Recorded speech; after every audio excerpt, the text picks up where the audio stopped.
Antes do fim desse ano, vamos fazer.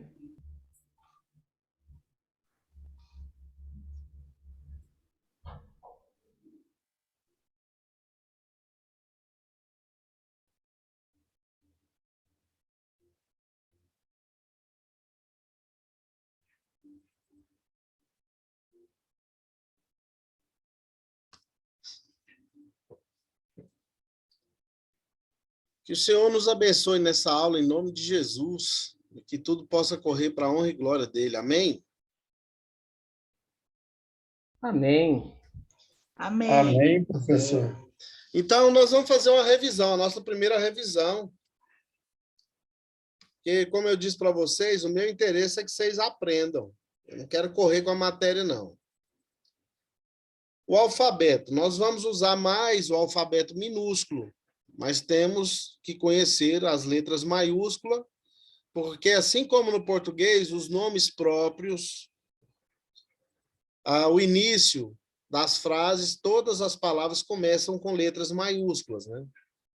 Então, nós temos o alfa, que corresponde literalmente ao nosso A, o beta, que corresponde ao B, o gama, ele tem som de G em galo, nunca de J, né?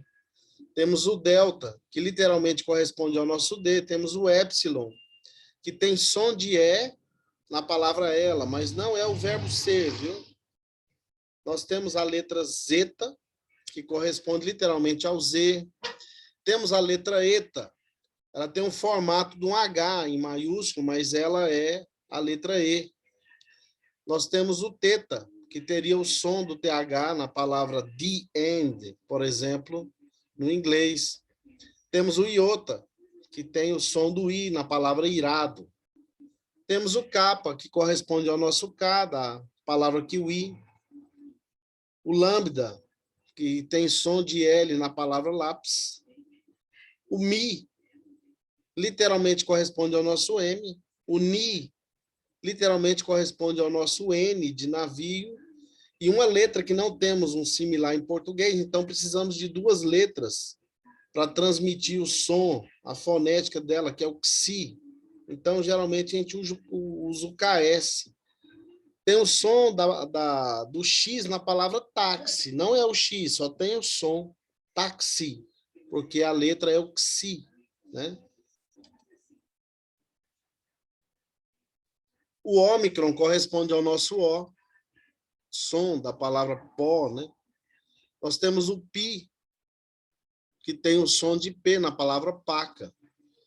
Nós temos a letra Rho, que ela tem o formato de P, né? Da nossa língua, mas é o R do grego. R de rato. O sigma, maiúsculo, que corresponde à letra S na palavra sapo, né? Nós temos aí o tal, que corresponde ao nosso T. O Y, ele tem som de Y na palavra yakisoba. Em alguns casos, em ditongos, por exemplo, ele vai ter som de U. A gente vai ver isso de novo.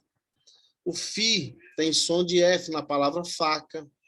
O Ki tem som de C na palavra Cristo. O Psi, outra letra dupla, né?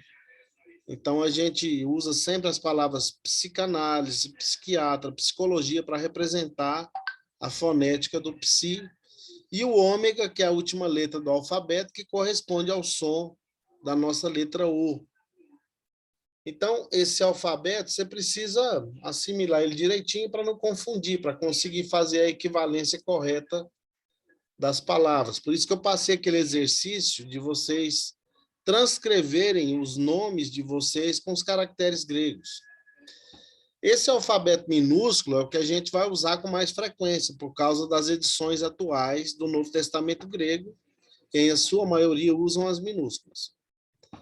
O alfa corresponde ao A, o beta corresponde ao B, o gama ao G, o delta ao D, o epsilon tem só o som de E, não é o verbo ser.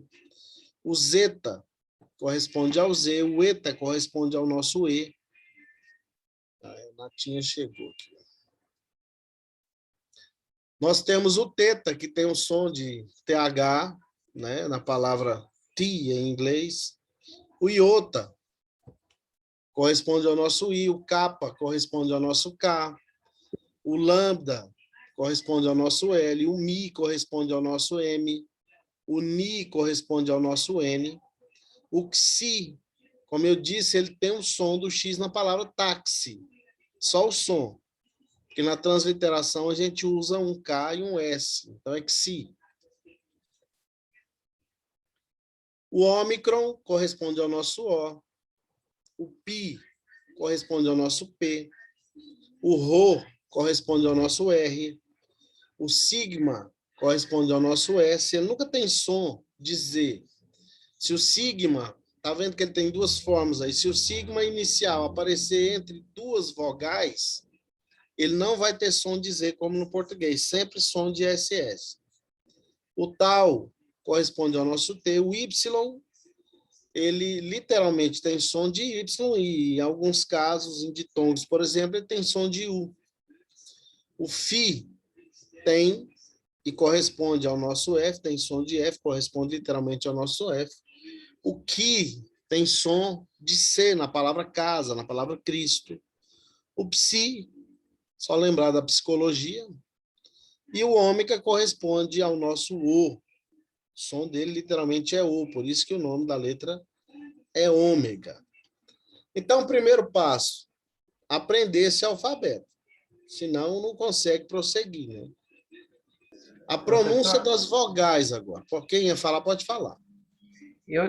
Eu tive uma dúvida, professor, na hora que eu estava respondendo, com as letras Uni e o Y, porque os dois muito se parecem, o formato de V.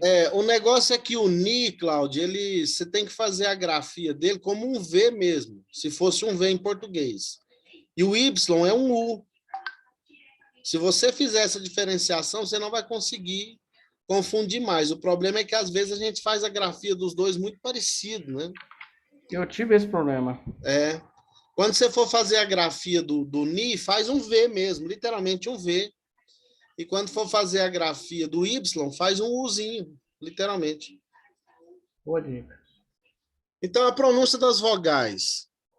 O alfa, você pronuncia com som de A, literalmente.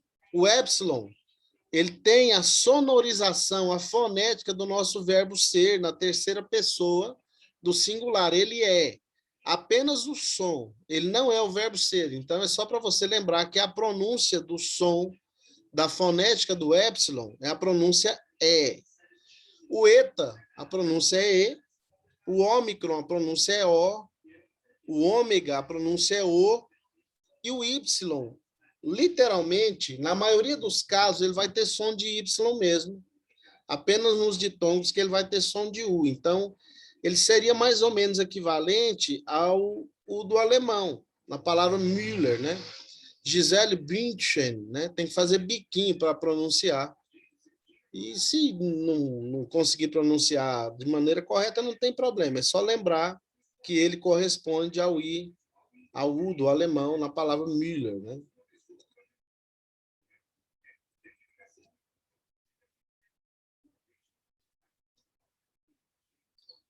Então, agora, nós temos os ditongos. Aí sim, a gente tem que prestar bastante atenção na pronúncia, literalmente, porque nos encontros vocálicos, algumas letras vão sofrer uma variação fonética. Quando você encontrar um alfa e um iota, o som vai ser ai, literalmente. Esse falso ditongo aí, que é um eta com iota subscrito, ele não muda a pronúncia, viu? Ele é um falso ditongo ou um pseudo ditongo, o som é de E mesmo. Se você encontrar um epsilon com iota, o som é ei. Ei. Se você encontrar um ômega com iota, o som é oi. Se você encontrar um Y e um I, agora seria mais ou menos como a palavra sim, né? Em francês, que é oui. Oui, tem que fazer biquinho. Quando encontrar um alfa e um Y, o som é ao. Já não é som de Y agora, tá vendo? É som de U, ao. Se encontrar um epsilon com um Y juntos, o som é el, não é ei, viu? É el. Se encontrar um eta com Y, é eu. O som é do pronome eu, né? Só o som, porque também não é o pronome. E se encontrar um ômicron com um Y, o som é de U. Você funde os dois, o som vai ser literalmente o som de U na palavra tatu. Então não é OU, é U. Se você encontrar esse ditongo, a fonética dele é U.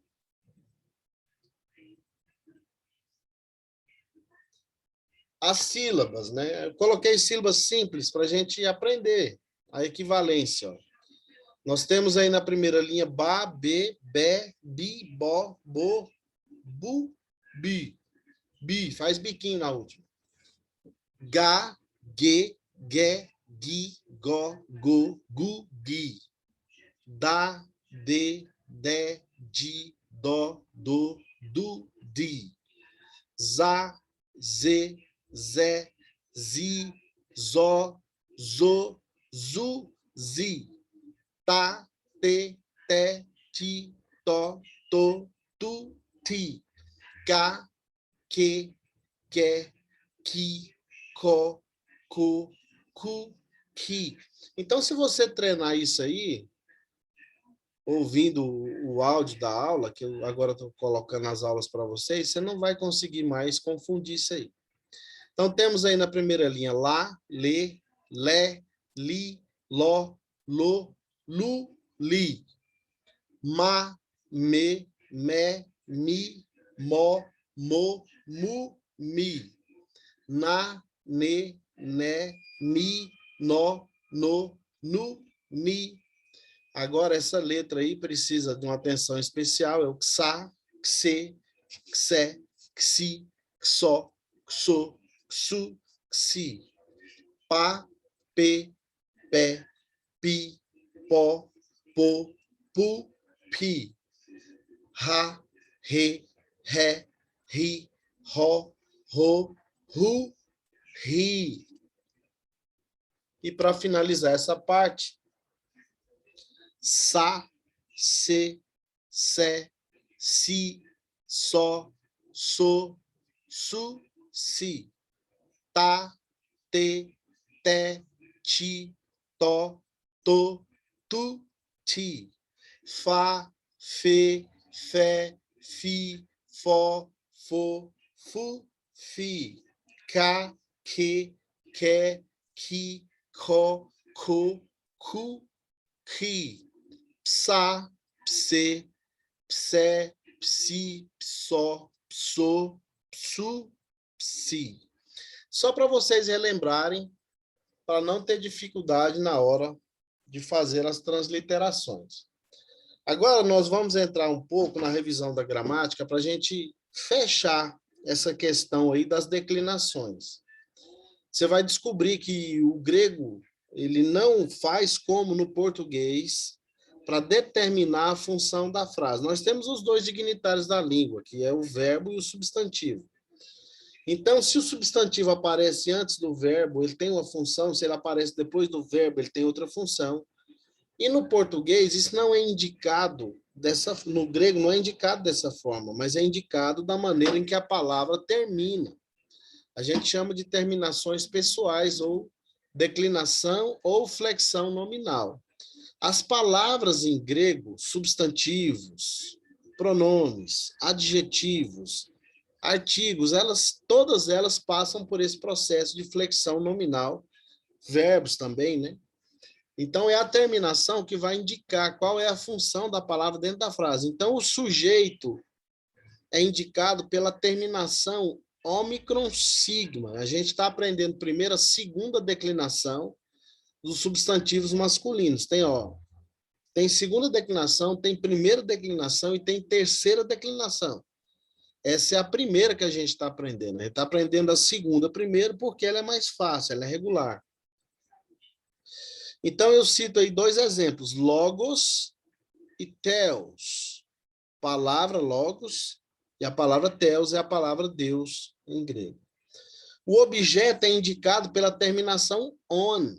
Exemplo, logon, theon. Está vendo que a mesma palavra, ela sofre alteração no final. Isso aí é que implica a função da palavra dentro da frase.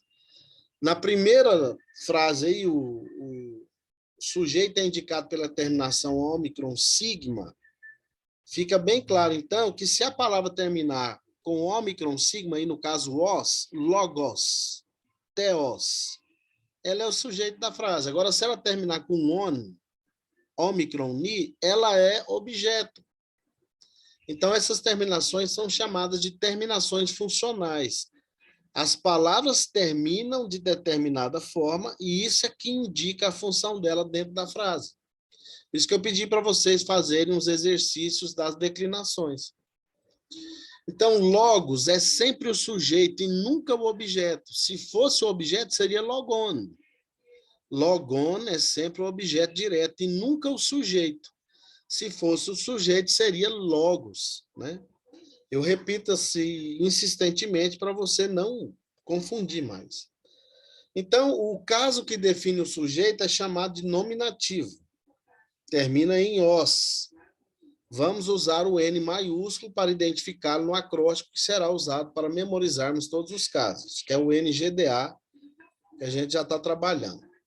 O caso que define o objeto direto dentro da frase é chamado de acusativo, termina em on. Nós vamos usar o A maiúsculo para identificá-lo no acróstico. E os outros dois casos mais comuns, que indica objeto indireto e posse, né, que é o dativo. Dativo é o objeto indireto da frase. E ele é indicado no grego também pela sua terminação. O dativo termina em ômega com iota subscrito. Exemplo, logo. Tá vendo que a palavra logos, a gente já usou ela em 3 terminações diferentes. A gente viu logos, que é o sujeito da frase sempre. A gente viu logon, que é o objeto direto. E agora a gente está vendo logo, que é o objeto indireto. Então, a raiz é preservada. Ó, log vai permanecer sempre, só vai mudar a terminação final. Então, a gente já viu terminação em ômicron, sigma, em os. A gente viu terminação em on. E agora a gente está vendo a terminação em o, com iota subscrito. E temos também o outro caso, que é o genitivo. O genitivo é caracterizado pela terminação u. A pronúncia é u. É o ômicron e o y, mas a pronúncia é u. Ele indica posse, ou seja, possessão. Indica que a palavra tem alguma coisa, ela possui alguma coisa. Exemplo, logu, teu. Quando vai se traduzir o genitivo, deve colocar junto da palavra as preposições da, de, do. Por quê? Porque indica posse, né? O genitivo, então, será representado pelo G maiúsculo e o dativo pelo D maiúsculo. Então, caso no grego é que indica a função. Os 4 principais casos no grego são os que já vimos até agora: o nominativo, o genitivo, o dativo e o acusativo. O nominativo sempre é o sujeito da frase, termina em os. O genitivo indica posse, termina em u. O dativo é o objeto indireto e termina em o. E o acusativo é o objeto direto e termina em on. Se você memorizar isso aí, você já vai resolver o problema. Terminou em os, é o sujeito da frase. Terminou em u, indica posse. Terminou em o, é o objeto indireto. Terminou em on, é o objeto direto. Então, a segunda declinação aqui do substantivo masculino singular. Por que eu estou usando a palavra logos? Porque a palavra logos é uma palavra que vai ser declinada e ela é regular, é mais fácil. E todos os substantivos da segunda declinação vão ser feitos as suas declinações da mesma forma. No nominativo, logos, como é o sujeito, significa palavra. Então, o A está entre parênteses para você perceber que é o sujeito da frase. O genitivo indica posse. Então, logo, você automaticamente já vai entender da palavra. Logo é o objeto indireto, por isso que tem um A craseado aí entre parênteses. E o acusativo, a palavra termina com on, logon, é o objeto direto da frase. Então, perceba que a raiz aqui, ó, permanece sempre a mesma, log, lambda, ômicron, gama. É a mesma, ela não muda, ó, nas palavras todas. O que muda é o final. Então, o nominativo, que é o sujeito, aparece aqui o ômicron e o sigma.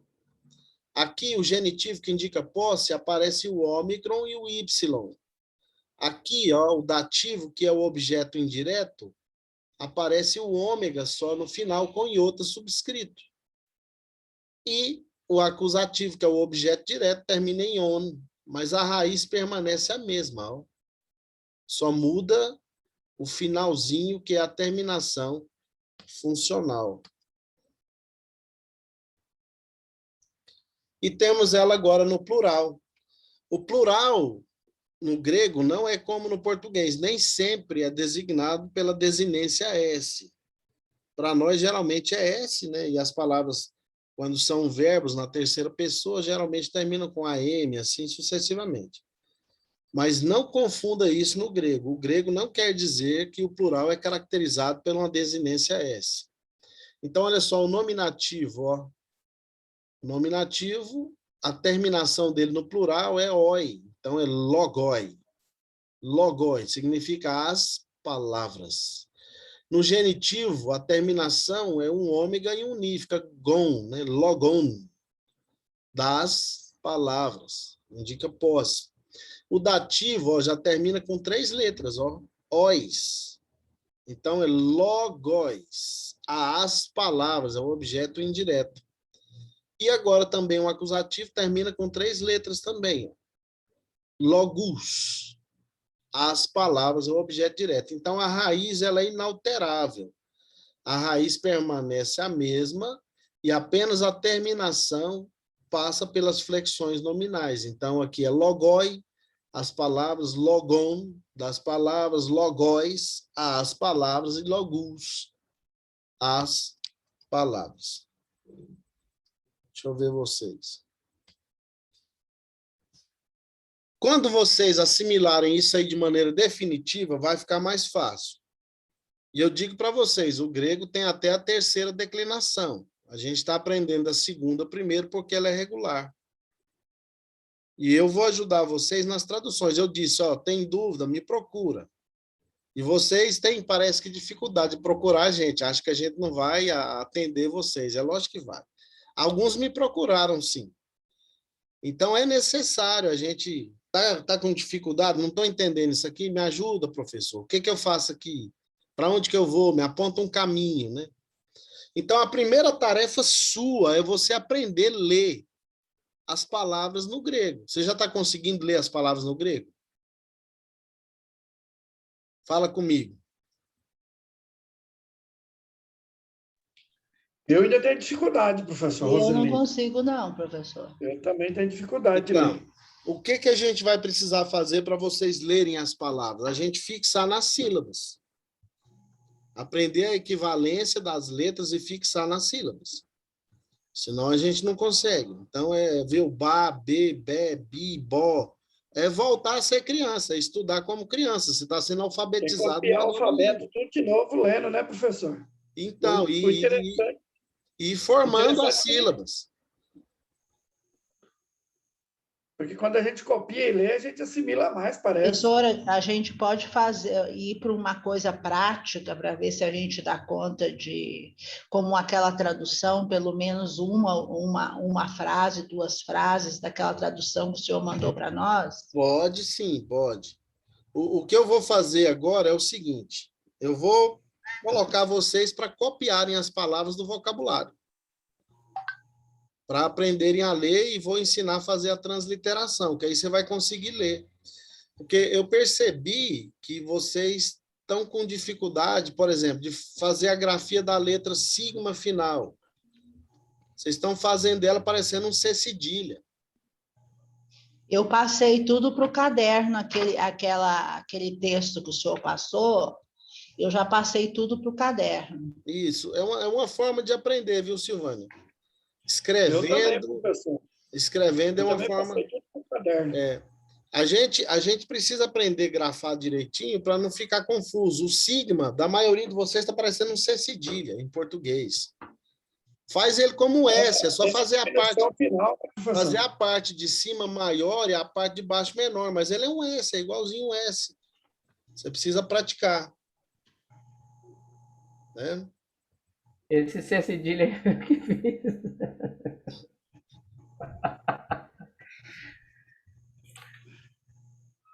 Não é de rir, não, cara. Vanilde, eu não... Agora, a Vanilde professor, perguntando. aquele O do texto confunde muito aquela grafia dele. Eu, pelo menos, fiquei assim, porque não parece o O do sigma, parece um O diferente. Mas qual O que você está falando?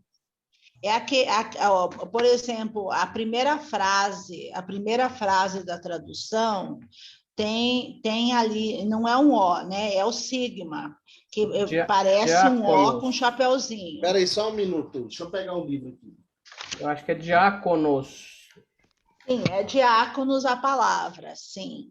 Mas aquela primeira letra, o sigma, Não é um sigma, ele é um delta. é um delta? É um delta. Ah, Diáconos. por isso que eu vi que tinha coisa, eu não conseguia. É um delta, então? Ah, tá explicado. É porque essa perninha de cima que confunde a gente, né, dona Silvana? Essa perninha aqui eu confundi com ela mesmo, professor. Então, É mas porque eu também, a aí primeira é aquilo que eu achei que disse. era um R.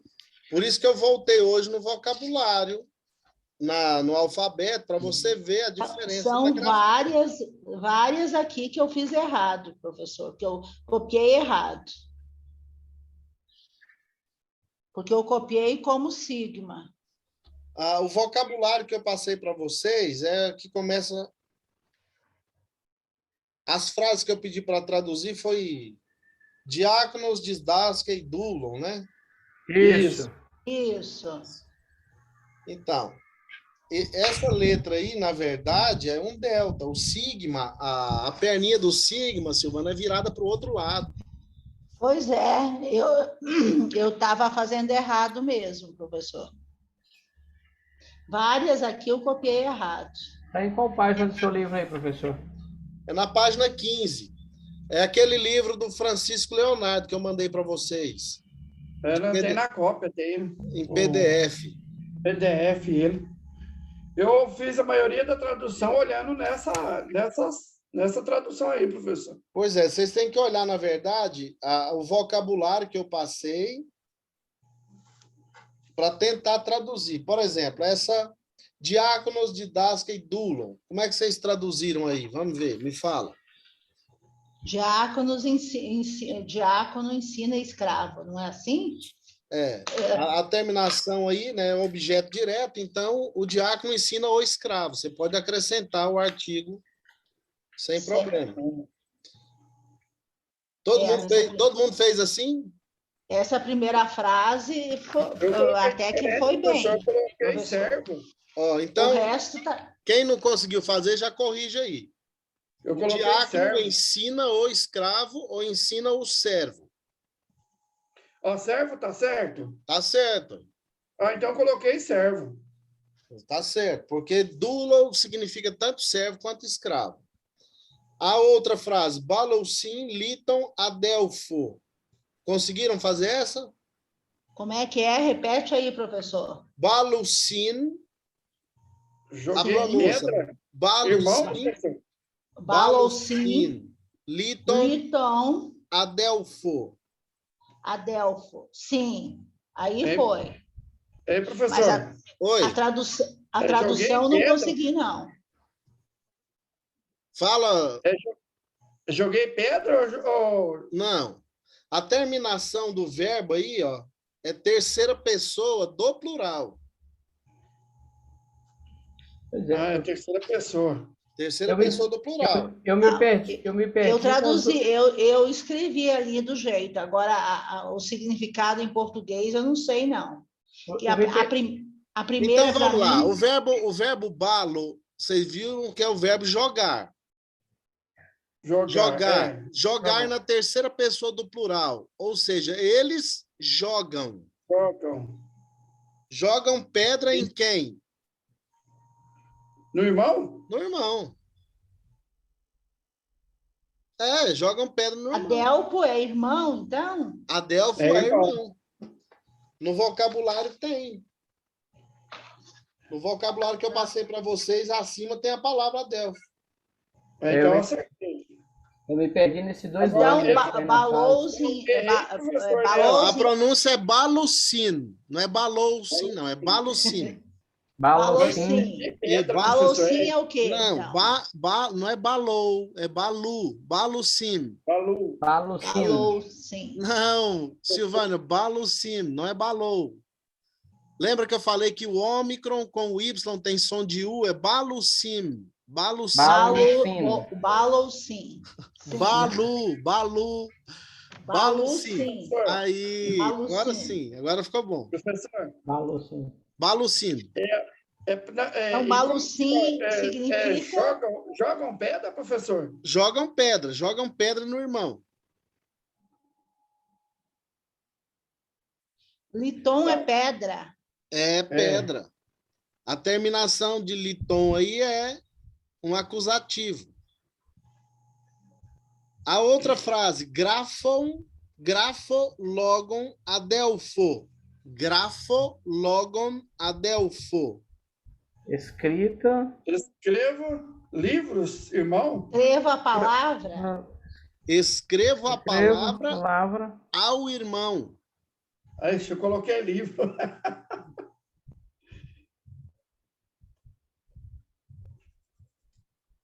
Escreva a palavra. Escreva a palavra ao irmão. A outra frase aí é requeis litos. É uma pergunta, viu? Ponto e vírgula no grego é uma pergunta. Se a gente lembrar da aula dos diacríticos, né? Aí é uma pergunta.